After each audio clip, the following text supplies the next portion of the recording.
জনগণের উপর নানাভাবে জুলুম, নির্যাতন বা শোষণ করে থাকে। জনগণের খাদেম না হয়ে তারা হয়ে পড়েন জনগণের প্রভু। তারা জনগণের সম্পদকে তসরুফ করে।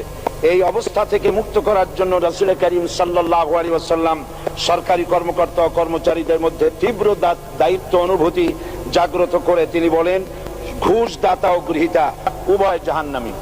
নবী করিম সাল্লাল্লাহু আলাইহি ওয়াসাল্লাম আরো বলেছেন, আমরা যদি কাউকে কোনো রাষ্ট্রীয় দায়িত্ব প্রদান করি, তখন সেই ব্যক্তি তার ব্যক্তিগত কাজ যতটা নিষ্ঠা ও আন্তরিকতার সাথে পালন করে, রাষ্ট্রীয় দায়িত্ব যদি সেভাবে পালন না করে, তবে কিয়ামতের দিন তাকে উল্টো করে জাহান্নামে নিক্ষেপ করা হবে।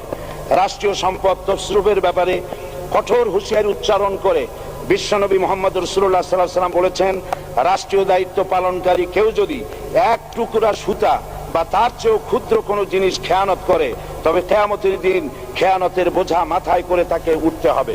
মাননীয় স্পিকার,